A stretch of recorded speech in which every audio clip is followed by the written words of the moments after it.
No good, man. No good. One, go. Hi, I'm Chris. I'm your jack of all trades and master of none.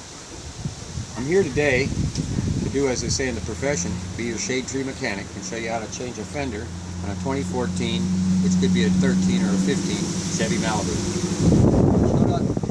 Laid out some tools I found to be pretty essential, at least in the way I looked at this job, to take the fender off and put it back on. I've got some extensions here that will come in handy when working inside the door area to get the bolts out. I laid out a few of the fasteners that you'll be seeing. You're going to encounter a T15 Torx, a T27 Torx, a 7mm and a 10mm, and then also a smaller plastic fastener that you can use a thin screwdriver to pop out. These smaller fasteners are in the area of the fender liner, holding it and attaching it to the fender, and also the front bumper cover. The front bumper cover will have to be loosened so that you can get to the bolts that hold the fender to the frame and chassis here. And you can see here where I've removed the fasteners from the fender liner to the bumper cover, and then the bumper cover snaps into a bracket that's built in with your new fender. 2, 1. Here you can also see where the fender liner was clipped in behind the fender, and that had to be pulled out to remove one of the fastening bolts that's back in the door well area. Now the fender is loose. There's two bolts that were on the bottom attached from, I accessed them between the door and the inside of the fender using these three extensions I found to be quite handy. I used a 4, 6, and 8-inch extension, of which two of them had the wobble type ends on them, and I found that was to allow me to get between the door hinge and other parts of the door. I'll show you right now how that went. And it might be handy to have a pair of needle nose pliers to guide yourself in to the bolts.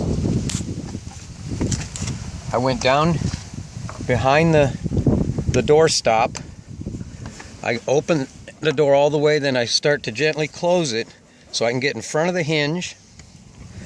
And then there's a little part of the fender you'll see down at the bottom, a tab of metal sticking out. You'll have to get behind that. And then, as you might be able to see now from this video, I don't know how good it is, but you'll see that you'll be able to reach both of those bolts. There's a piece of insulation that might be covering them, also some dirt. So you can see I used a vacuum cleaner to blow out the dirt from that area so I could see the bolts. And then also I used the needle nose to help pry up the bolts from the bottom and get them out of there. I'll see the reassembly process a little bit. I've already removed all of the hardware in the area of the headlight, the bumper cover, the wheel opening, and as you saw inside the door, also up by the windshield, there's a plastic molding that's clipped on, and then that's where your T27 Torx bolt is, right here, to be removed. That's that part. Now I've got one left right here where the hood seal is. I've got to remove this, and there's a bolt underneath this piece of plastic. So I'm going to remove the fastener so I can lift this piece of cowl cover off, this cowl cap, and then access that bolt. Okay? 1, go, it's showing. So here I've accessed the fender bolt.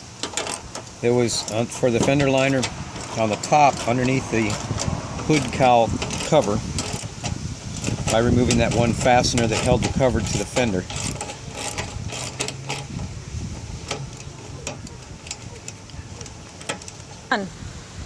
Now with that bolt removed, that last bolt, I should be able to pull this fender out from the body. As you can see,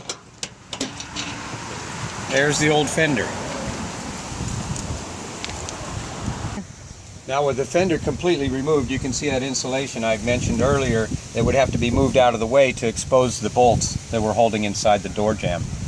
The bolt, notice in the center, I left that in so that can be guided in as a guide pin for me when reassembling.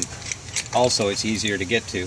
The bottom two I couldn't do that to because they have holes drilled in them, and And right now I'm thinking about actually slotting these out with a die grinder so I can slide those in with the bolts already installed. Otherwise it'll be hard to reset those bolts coming back through this door jamb area. 1. Now you'll notice I was about ready to install this fender, and I noticed that the disassembly house, the disassemblers at the recyclers, they just kind of rip things off the car. So there's several pieces of attached hardware with other broken parts. I'll have to remove those first. 1.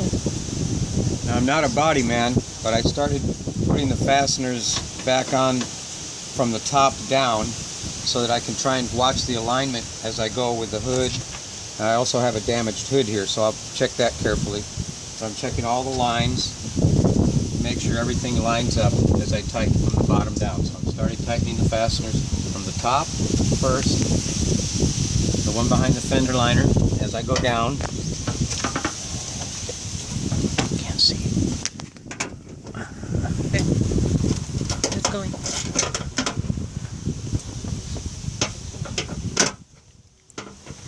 It's gone.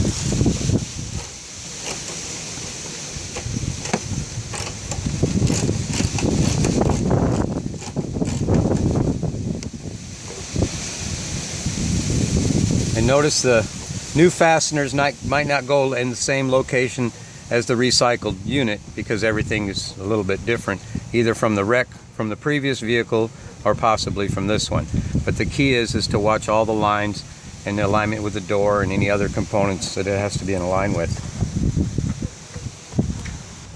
1.